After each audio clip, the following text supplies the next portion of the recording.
Welcome to Spitfire Mods. This video is part of our profiling series, and this is going to be this is our machine calibration video. So the first thing, now that you've already done preliminary setup, your lower heater has been modified or checked out to be functional, and you know how your unit's programmed and ready to go. So your machine's programmed, the profile's in there, everything's in place, you're good to go. And you want to do a calibration, you want to find out if your board's good or not. The first thing, and I stress this, the first thing is do not use a workable board. So get yourself a scrap board, something you've run before, you know is bad, and use that. And we're going to want to use that through the entire process until we know the machine's functional and hitting the temperatures we need, and at that point then we will be ready to switch out to a working board. And that being said, when you do switch to doing live boards, if you want to play it when you first get the machine and you're just starting out, my suggestion would be run temperatures on the safe side, meaning cooler. When you run a profile hot or it gets too hot, it's going to kill the board and damage the chip. But if you run it too cold, it's most likely going to have the same success rate, meaning the board will come off working, but it may relapse. And it would be much better to get a customer's board back than to tell the customer that you've lost all their data and now they cannot get their data back. So if it's a first time run, play it safe and do it that way. Now reflows are long-term repairs, but you're going to want to be doing them correctly. So we'll be covering the reflow calibration setup here, and assuming what this is an HR6000. The lower heater probe has been modified and set up correctly so that it can accurately heat the lower part of the board. So what we want to do first is we want to put in a profile that has no upper heat. You can actually leave your upper heater off to the side.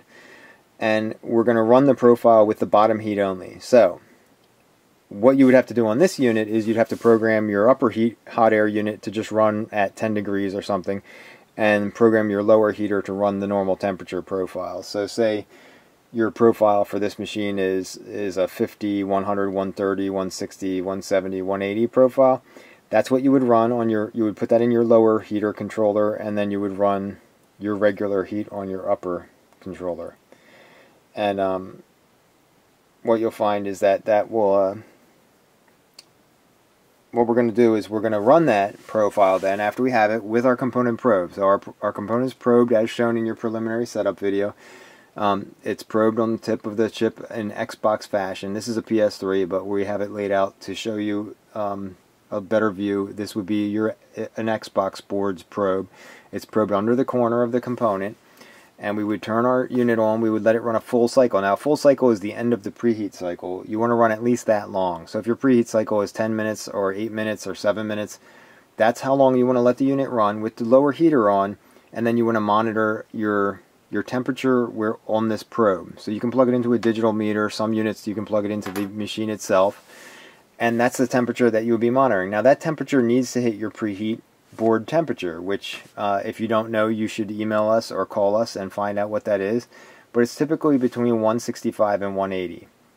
So if you probe your machine and you run your lower heater only and this probe is not giving you 165 to 180, you need to call us, because that means your preheater is not working correctly. So that's calibrating your lower heater. Only lower heat is being applied. Your upper heater is not even in there. You're just off to the side. And with the lower heat only, you're getting over 165 degrees on the board. If you're down around 140 or 150, you need to call and find out what's wrong with your unit or what you need to change to get your preheat temperature hotter. A board that is in the 140 to 150 range may be too low. Now there are some units that you will be around 140 or 150 and you're still fine. So you can call us or ask us if that's acceptable for your machine. But anything lower than 140 would definitely be a problem. So I should say 140 to 150 would be safe on some machines, and it would probably work fine on all machines, but you want to know that that's what your machine should be able to do. So I would say anything under 160, 165 you should call in. And if it's under 140, then you need to find out what's wrong with it. Typically, what you're going to find out if it's under 140 is this. What you're going to find out is that this probe has not been changed. This is what drives the lower heater plates. If this probe is down tight against the units, or you don't see this probe, Say you got the machine, it's stock, and you don't see a probe at all. It's somewhere down embedded in your lower heater plates. What you're going to find is that those preheaters, when set to 180 degrees or so, won't make your board even 140 degrees. It might not even make it 100 degrees. It might be about 100, 120. And that's a problem because there's a large discrepancy there, almost 60 degrees or even 80 degrees between heater plates and board. And the reason for that is, obviously your plates are all the way down there and your board's up here, and that's a big gap. It's almost 2 inches of gap. 2 inches of external air mixing with your lower heaters is going to create a big differential in your heating zone. So that's the importance of getting a probe in close proximity of your board. So that's calibrating your lower heater. Now, assuming your lower heater is fine, you're going to want to continue your profile, and you run your profile for your upper heater. So the question is, what am I supposed to reach with my upper heater? So everything's good. You run your profile, and near the end of the profile, you want to monitor your temperature. So again, using the same monitoring techniques with your probe on the top of the board, you're going to want to monitor your temperature at your end profile. Now, the other thing is, what if my board gets way too hot? What if I'm hitting 250, 260 degrees on this probe, and what do? If you're hitting 250, 260 degrees, you want to shut the machine off and do a cool down, because you're just abusing your test board. But the real key is you shouldn't be hitting 250 or 260 degrees. At the end of your profile, you should be in the 212 to 220 range. And again, when calibrating your machine and running your profile for the first time with your probe in place, you're going to want to record where did you hit those temperatures.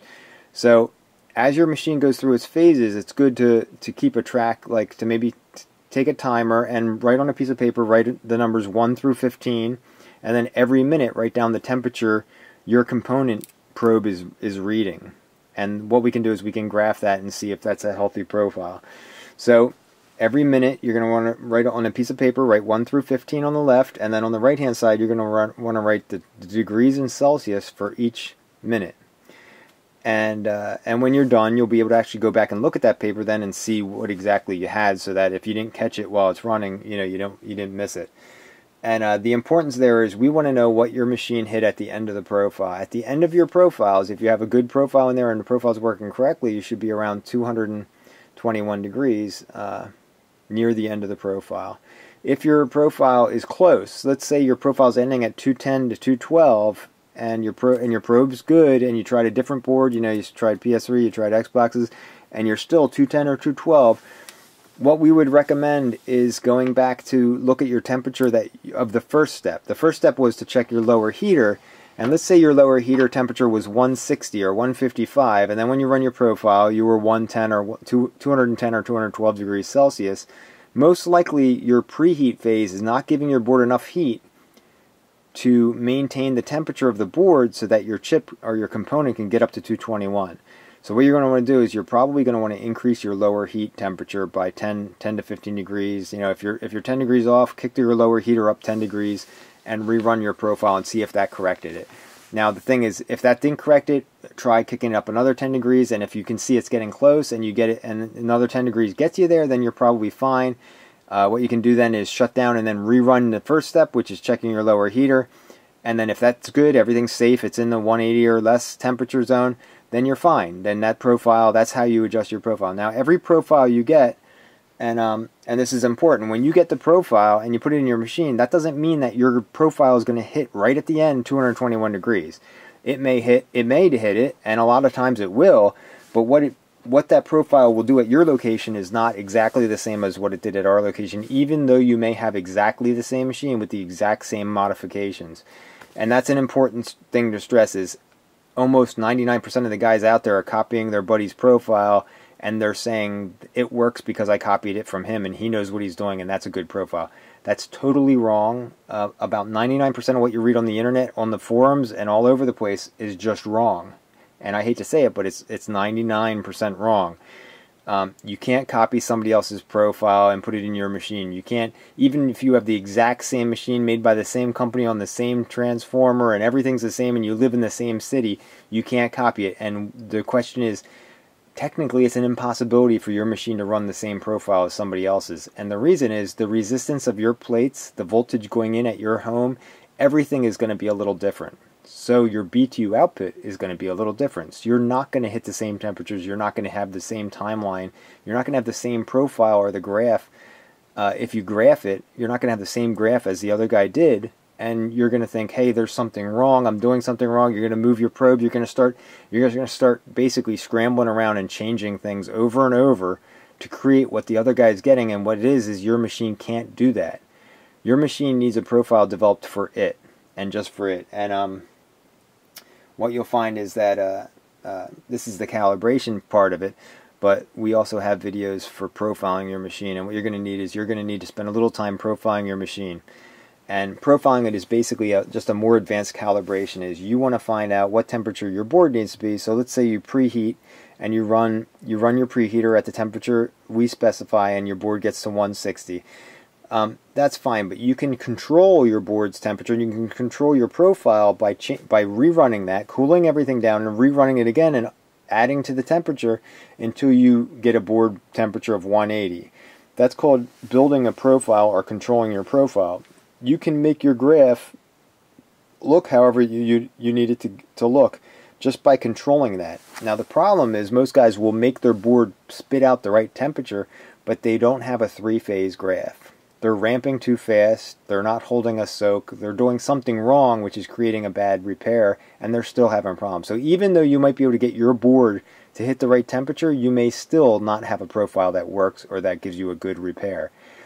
And the reason is it might not be activating your flux, it might be burning your flux off, it might be not even getting hot enough to activate your flux, and then therefore your reflow is creating sloppy solder joints or bridging your solder by spatter or something else. And the guide that we send out will go into detail over all the different things that you could be having if you are having problems with that. So that being said, you want to create a perfect profile. And once you study our guide and you learn about the three phases and what they need to look like, and that they have to have some duration, you can make your machine, any machine, create those three phases in a nice graphical layout so that it looks adequate. And having a probe that is monitored on a meter is good, but having it plug into your computer and graph it is good too. And we sell the equipment for all of that. So you can, if you want to profile your own machine, your best bet is get the USB interface, plug it in a computer, and graph your profile, and then take your machine and create the perfect profile. Again, we'll get into plateauing your phases and all the different things that are involved in building the correct profile. But for now, we want to check your board temperature, your preheat temperature, make sure you're in the right zone, which is the 165 to 180, and then finish your profile. Confirm that your chip is getting to 221, or what you were defined on your profile sheets, which you would have got profile sheets for all the different boards that you're working with, Xbox, PS3, and laptops. You're going to want to confirm that you're getting the temperatures written on those sheets and that your machine is doing the right job, and then you're calibrated and good to go. And that's basically it. If you're wondering if you can probe differently or do things differently, really the way the video is meant is the way the profiles are written and the way that things are. If you have any questions about any of the parts of it, please email us or call us or text us. You can send pretty much anything to our phone number, text, pictures, movies. You can send it all to our number and we'll receive it. And that's the end of the calibration video. If you have any problems or questions after this, or you need a specific video for your company, let us know, and we will put that online with the rest of the videos so that others can benefit from that as well. Anyway, thanks for watching, and this was our calibration video.